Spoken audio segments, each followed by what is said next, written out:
Hi,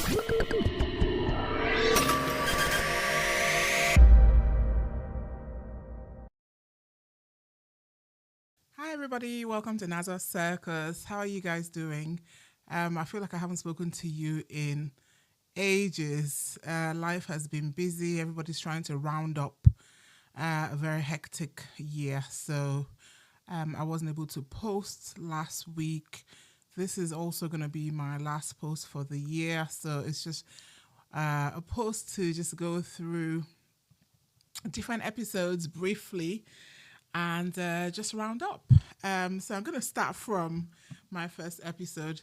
And that was with my guest, Chinazo. She's my namesake, Chinazo Ayacho, who has alopecia. And we just talked about hair, the black woman and her hair, and how, many of us are attached to our hair. So what happens when we lose our hair through no fault of ours?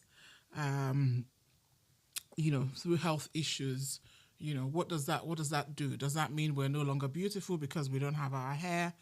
And it was just interesting listening to Chinazo and how she navigated her hair loss. And I remember when Chinazo came to see me, she was rocking her bald look, which I really liked. And, we just kind of like dissected the issue and decided that, hair is just hair. If you're beautiful, you're beautiful, and we shouldn't attach so much importance to our hair. So that was an interesting episode. My next episode was with Tunde Ajose Adiogun. That one I called Special Heroes, Special Children. Tunde and I talked about her son, who has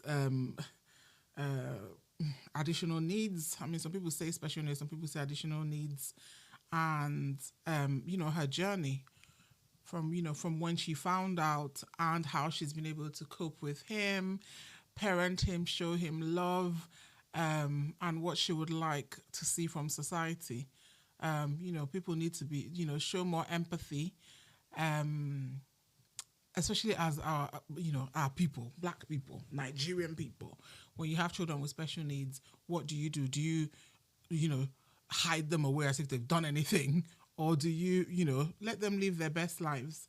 And yeah, it was really interesting talking to Tunde, because Tunde, in my eyes, is a superhero. I don't know how she has been able to manage, raising, her son and, her two sons, and just staying positive at all times.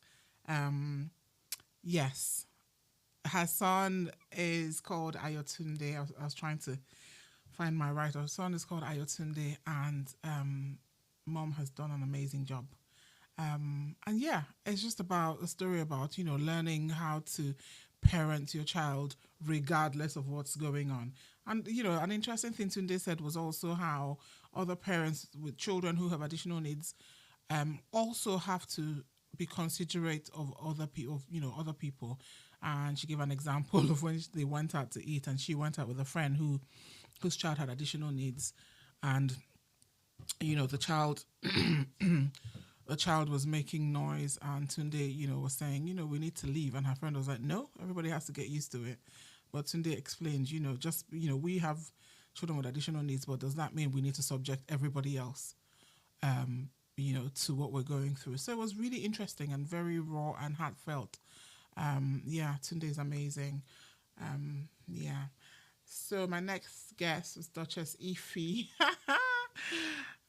This episode is called Keeping It Real with Duchess Ify. Of course, always juicy. So yes, this one was a quick Q&A session, because I was like, there's no point just sticking to a specific issue. There's so much that Duchess is involved with, dealing with intimacy, dealing with relationships, dealing with sex. And I was just like, let's do a Q&A. And this was really juicy because I was just throwing out the questions. We didn't, we didn't plan our question and answer session, so it was really juicy. And yeah, I'm sure a lot of people found it very exciting and learned one or two things.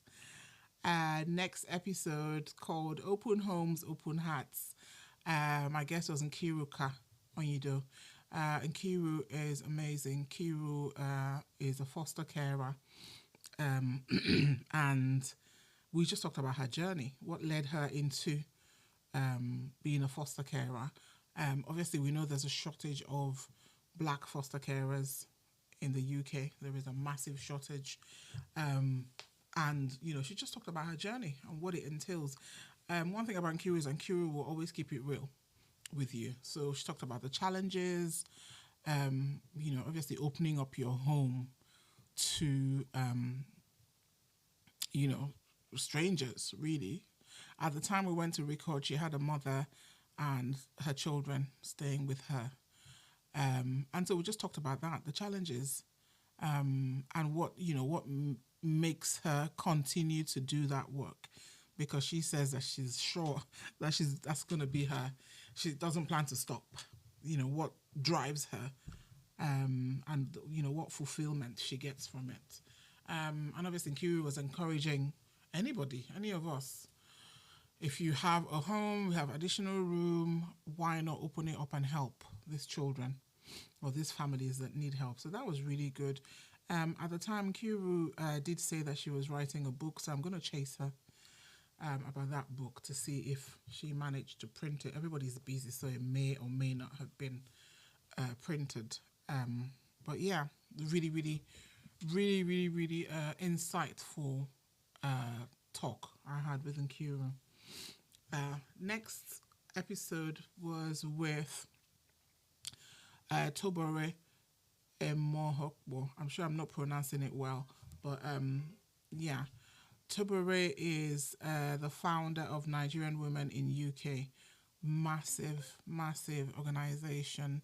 It's now a charity, and the amount of work Tobore does is just incredible. So obviously, a lot of people, I think she had, at the time we recorded, she had over 17,000, the group had over 17,000 members. So these are women, Nigerian women, obviously living in the UK, and,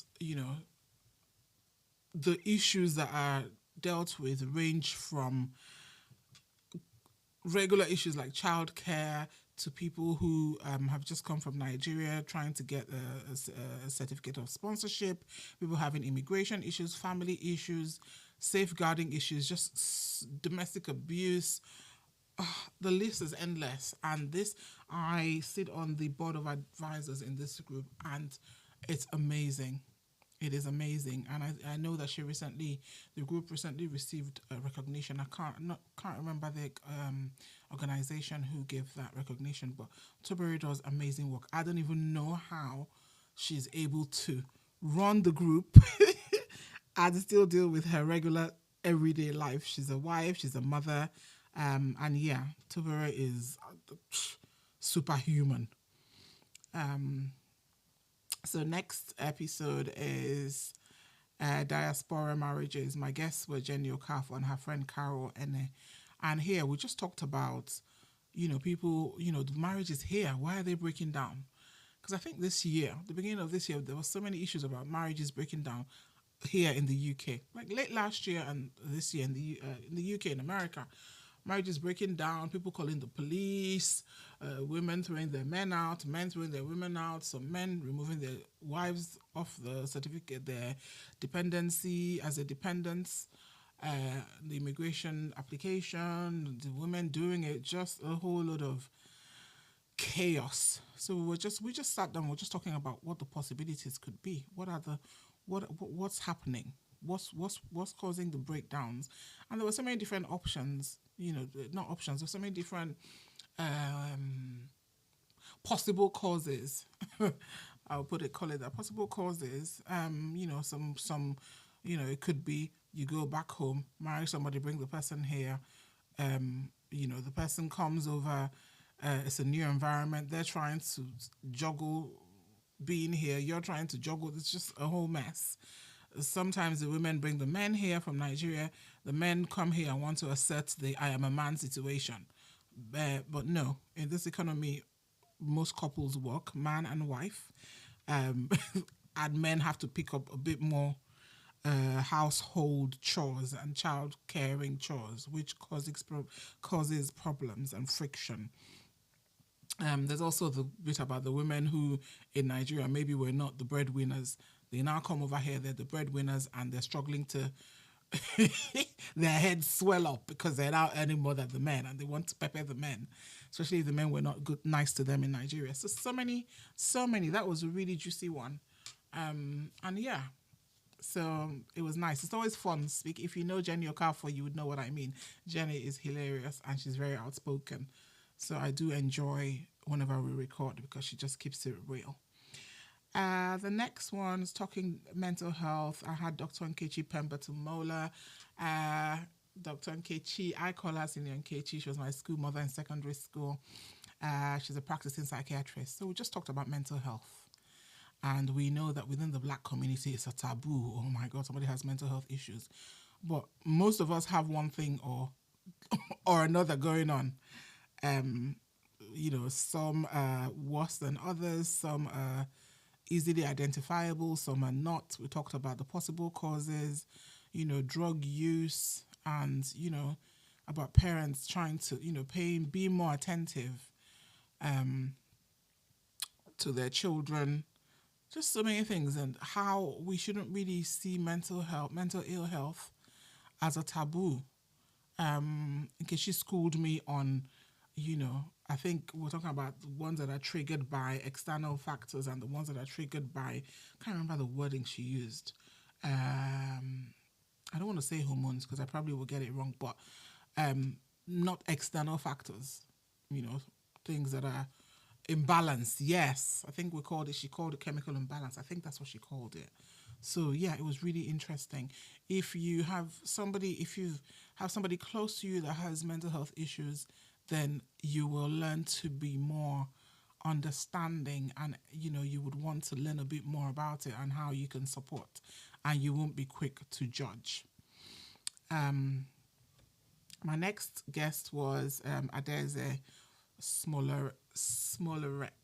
I call her Adeze because she was we went to school together, and I know her as Adeze, but she's now married. So that episode was about weight loss. So Adeze, talked about her weight loss journey from Ozempic to Zepbound.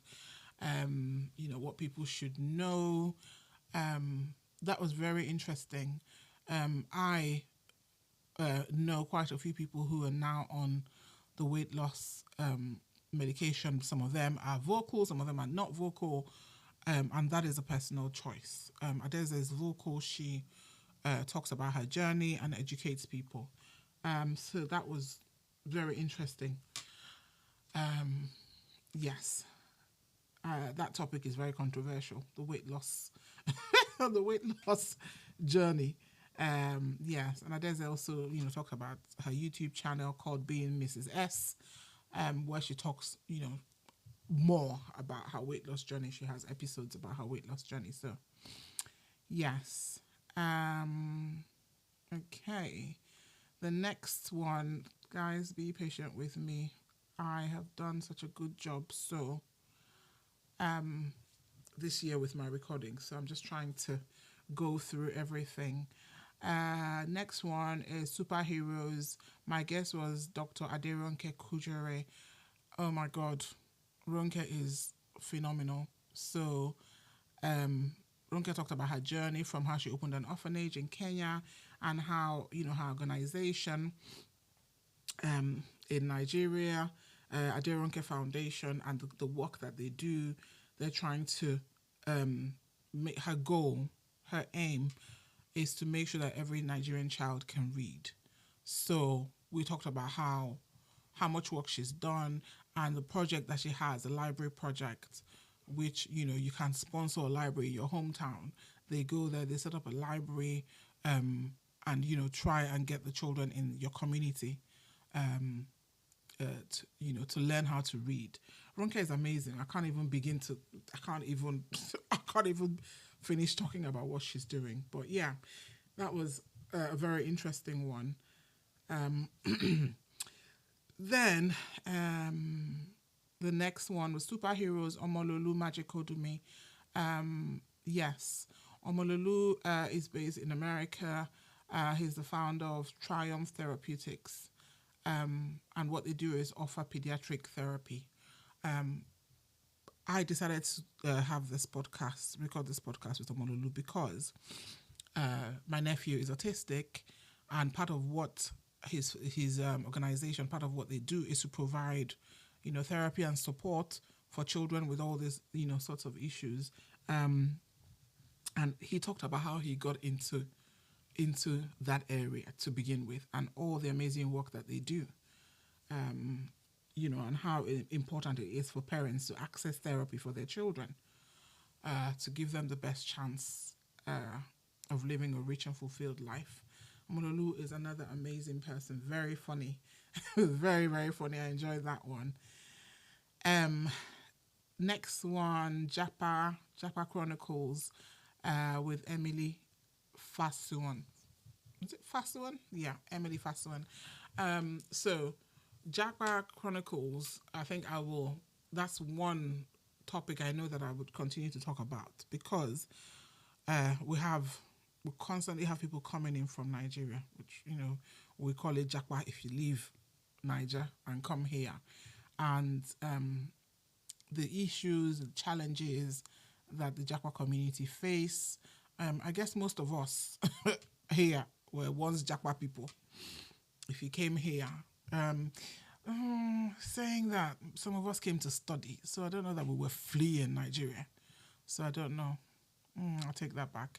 I don't know, we're fleeing Nigeria. The Japa, the influx of Nigerian citizens in the last few years, it's been people fleeing the country because of how unbearable and difficult it is to live there, they say. So anyway, Emily and I just talked about, Emily is a healthcare staff.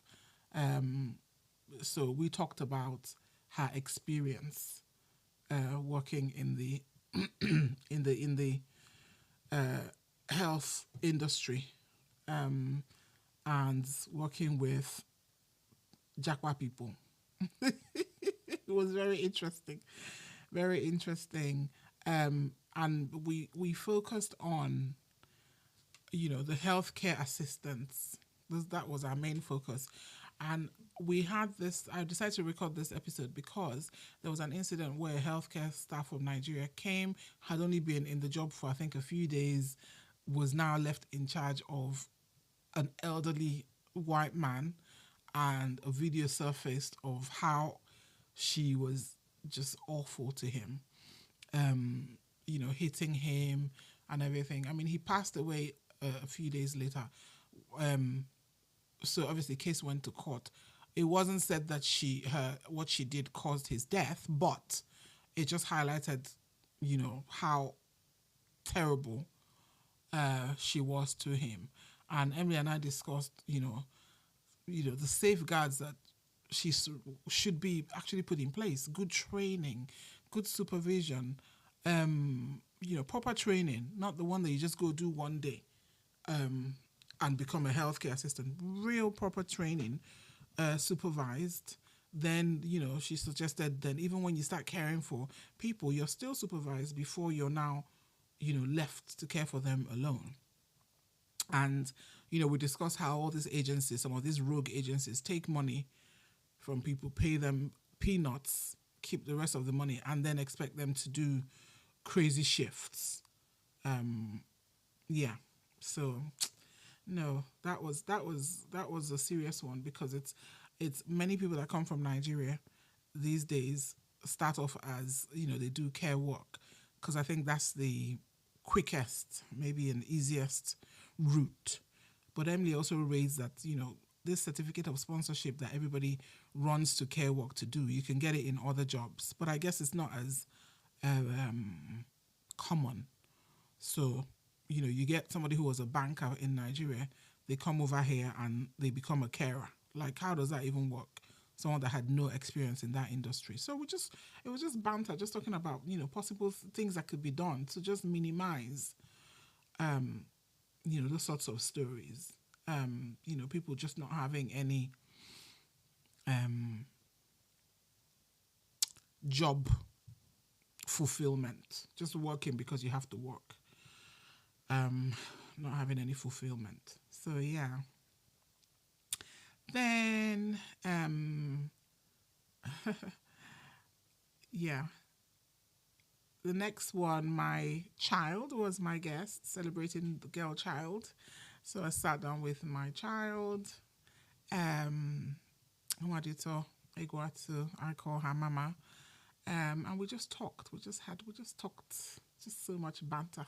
It's so much fun in my house. I know everybody says that, but it's so much fun. Um, yeah, it was laughter, giggles, real talk, and we just reflected on what it means to be a girl child.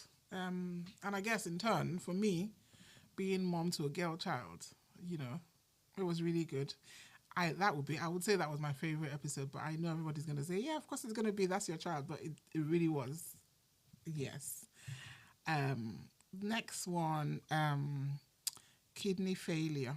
My guest was Shola Onalaja, and we dedicated this episode to her mom, Feyi Kemi Onalaja, who passed away, and also her sister, Adetayo Nduaguba Ni Onalaja, who passed away from kidney issues.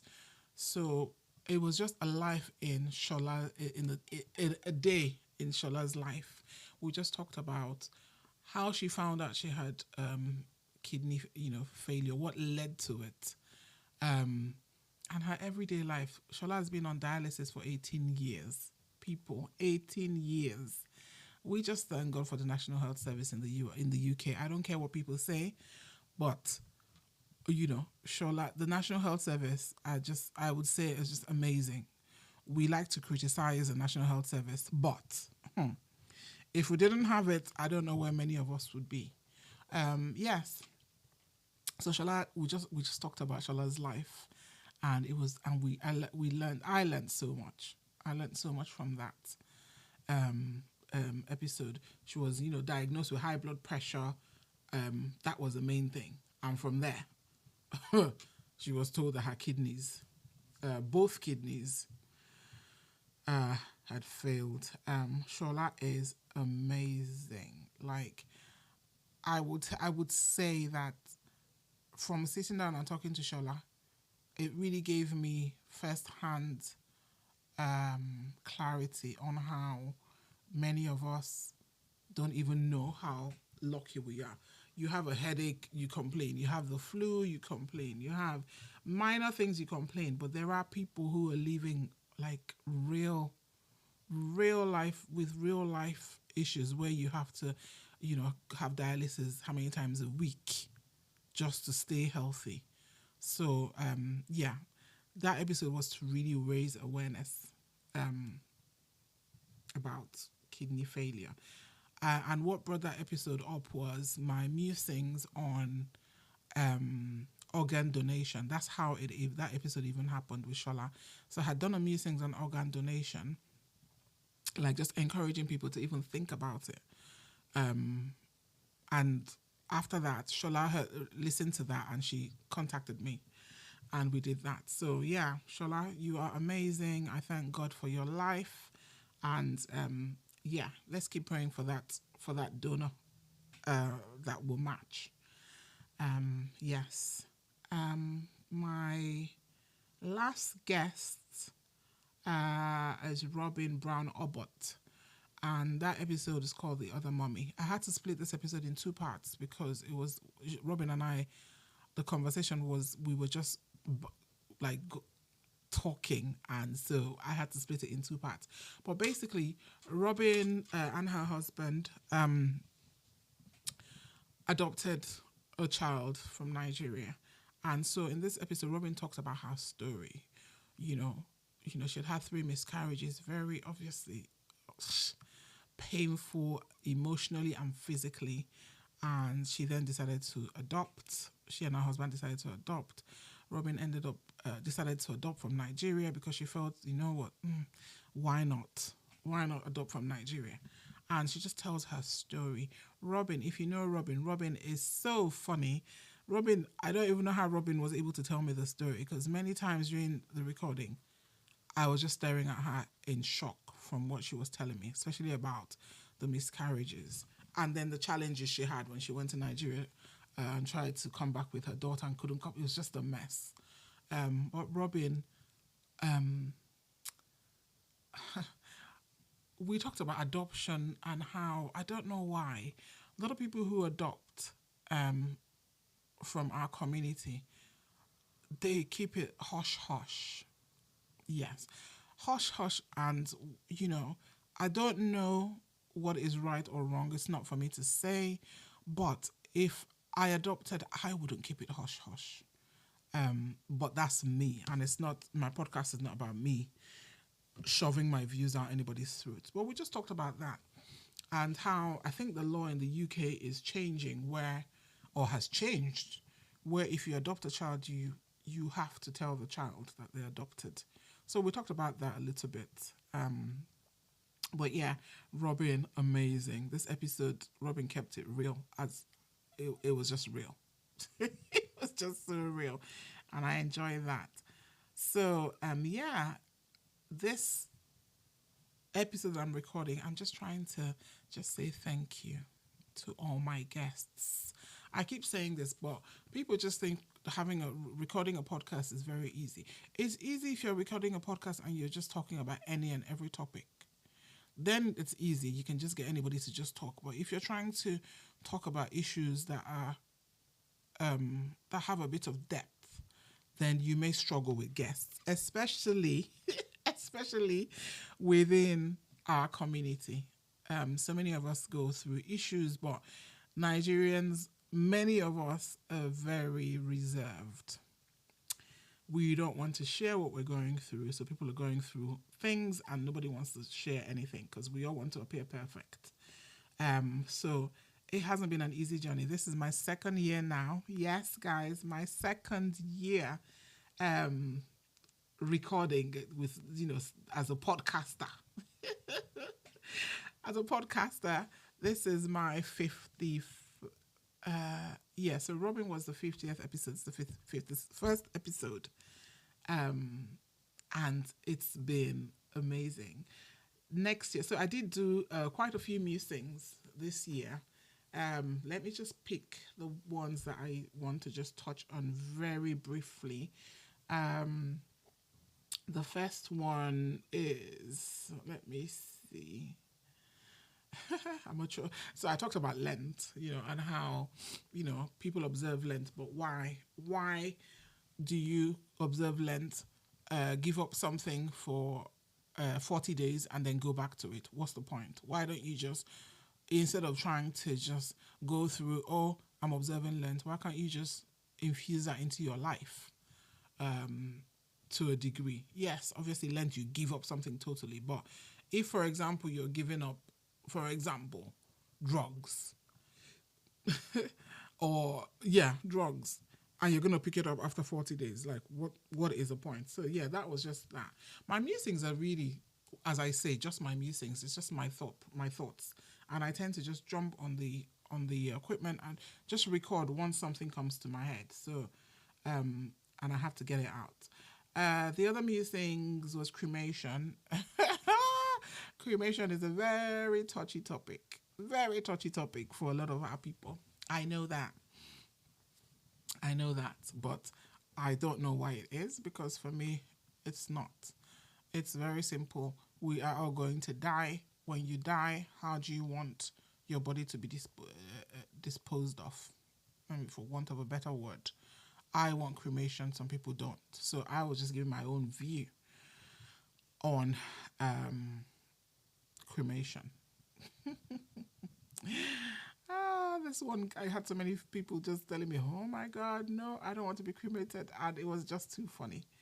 But I think we really need to not bury our heads in the sand. We are going to die, and we need to think about what we want to happen when we die. And more importantly, it really helps our family if we set out exactly what we want. You don't want to pass away, you want to be cremated. Um, your daughter wants you cremated, your son wants you buried, and it's a big hassle. And sometimes it ends up in court in some instances because people can't make a decision. I had another musings called Wrapped in Cotton Wool, Gen X and Gen Z. Um, I used to think that um, our um, I used to think that being born and raised in Nigeria toughened me up and made me ready, for the world. But I don't know that I agree with that anymore, because when I compare how I was at my daughter's age to how my daughter is now at her age and what she's doing, I think I was the one that was wrapped in cotton wool, to be honest. Um, this Gen Z people, they're not playing. They all know what they want. The ones that want to go into corporate, whatever, go into corporate. The ones that want to set up their business. The ones that don't want to go to school are very clear they don't want to go to school, and they're very clear on what they want to do instead. Those sorts of things. Whereas many of us that were born back home, yes, we had to go to secondary school, then we had to go to university. Most of us did the courses our parents wanted us to do. Many of us have regrets. Some are happy. It's just we were ruled by our parents. Gen Z, no, not so much. If you're raising a Gen Z in the UK, you will know what I mean.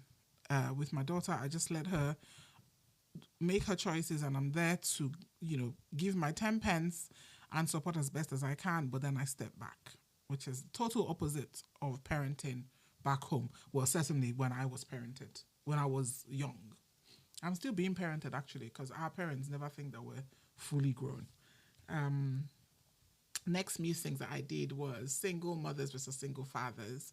And my question was, whether single mothers are viewed and treated differently from single fathers, and if so, why? My view, again, the musings are my own thoughts. My view is that single mothers are given a really harsh, they're viewed very harshly. When you're a single mother, promiscuity is attached to it, or you couldn't hold a man down, or, all types of things.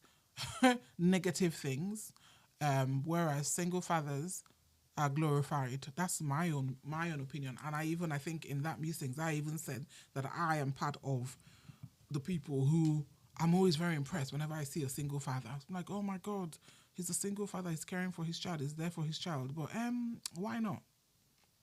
If I'm doing it, why shouldn't he be able to do it just as easily and without requiring any glorification? So yes. Next one. What is this? Yes, my next one. Oh my God. I titled this, Am I the Only One Who Thinks Like This? And this came about because of, I'm not going to go into it, but the issue was about if you have a child. Yes, I remember why it even came up.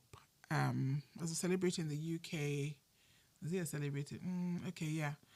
Mo, name is Mo. And there was the issue about, him being a father, not wanting to be on the child, not being active in the child's life. I think that's what led to it.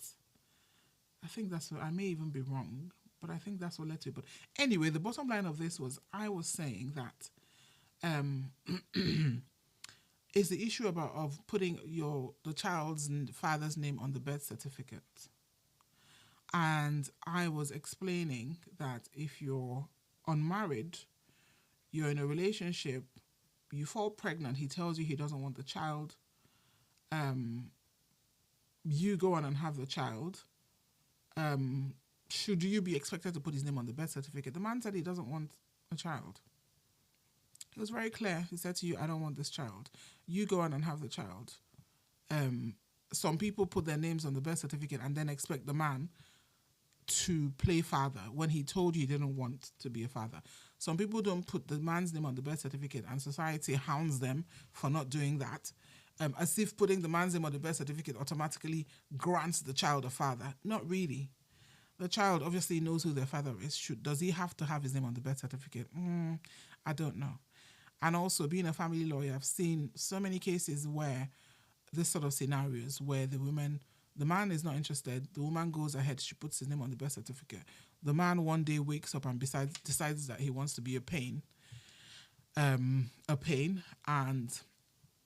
because he's on the birth certificate, he shares parental responsibility, and therefore he starts trying to assert his rights. This is somebody that you know is not interested, but he knows that the only way he can get to you, for example, if you go and apply for child maintenance against him, he knows that, okay, you apply for child maintenance. I told you I didn't want this child. You apply for child maintenance. Okay, now I'm going to make your life hell. I want to see my child. Even if I am not home when my child is, even if I pick my child and drop my child off at my mother's, I'm still going to trouble you. So just food for thought for people, not to be so emotional about these things, and just think before rushing and acting out of sentiments. Think one way or the other. Some people think, you know what, no, I need to put his name on the birth certificate. I want my child to have a birth certificate with the dad's name on it. That's fine. That's fair enough. And some people think, no, I don't want to have to deal with this man. If he wants to be in the picture, let him go through the right channels, and to prove that he's serious. And then, yeah. So just interesting food for thought for a lot of our people. And then I think my last musings was, yes, the one I talked about a little bit earlier, organ donation.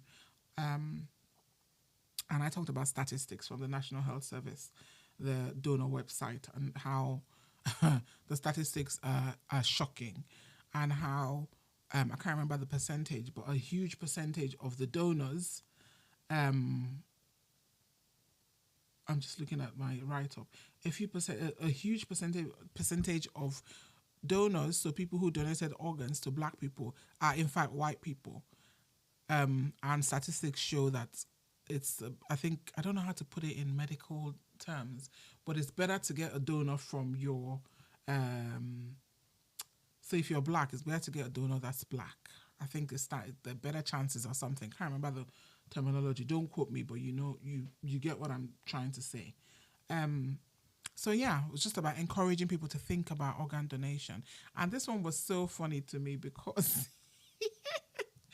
so many people, I had so many private chats. So what happens is with this podcast, I post them. A lot of people don't want to comment, but they listen. And then some will message me, or when I bump into them, we start talking about it. I remember what was shocking to me about this organ donation was, I remember somebody who shall remain nameless telling me, no, I want my organs with me when I die. And I was just like, you want your organs with you when you die? For what? Like, you're dead. Where are you taking your organs to? So say, oh, I don't want to be caught up. Oh, no, you are dead.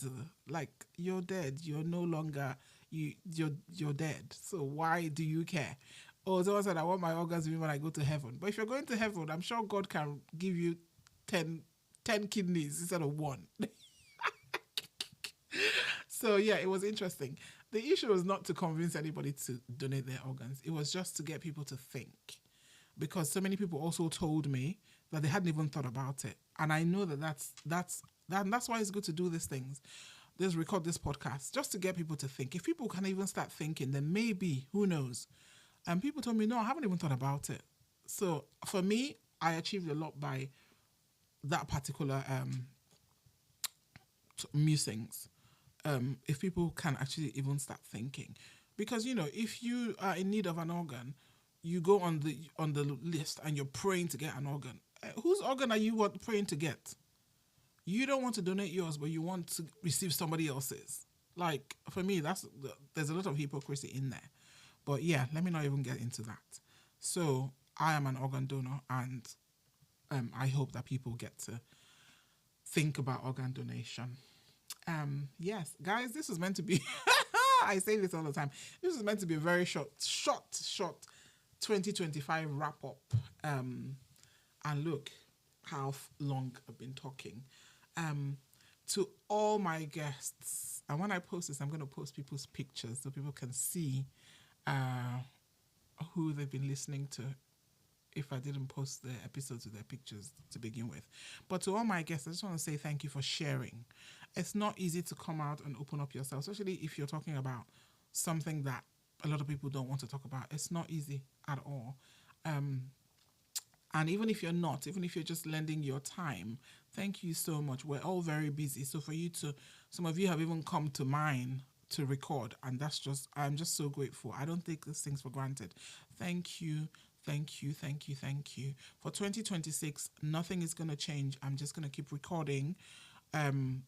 All these topics, these issues that we don't want to talk about or that we think are taboo. I will, of course, continue to do my musings. You guys know that my brain is a circus, so things come up in my head. Once they come up, I've got to record. I just have to record once it comes up in my head. Please continue to listen, continue to share with your friends, your family. If you ever have a topic that you want to talk about, please, if you know me, reach out to me directly. If you don't know me personally, please reach out to me on Instagram or on Facebook. It's at Nazos Circus. Just send me a message and I'll call you. But awareness is key.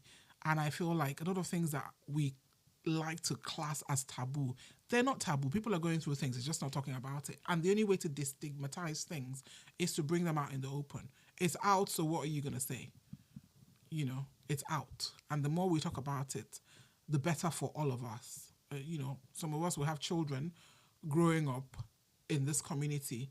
We want to raise awareness about this type of things. So yes, guys, I don't want to keep you guys any longer. This is going to be my last episode for 2025. I wish you guys an amazing break. Get some rest, refresh. If you're going somewhere nice and sunny, if you live in the UK or you live somewhere cold and you're going somewhere nice and hot, enjoy, lap up the sunshine. If you're in the UK, you're not going anywhere, still get some rest, or in the US or wherever you're listening from. I wish you guys peace. There's so much chaos going on, shootings and wars and things. I wish you guys peace. I think that's what I wish everybody. Peace, love, and happiness. May 2026 be a better year for everybody. And yeah, I look forward to doing what I do. Okay, guys, you'll hear from me again in 2026. Let's keep doing this. Please keep supporting me. I appreciate you guys. Thank you so much. Until next year, it's peace and love.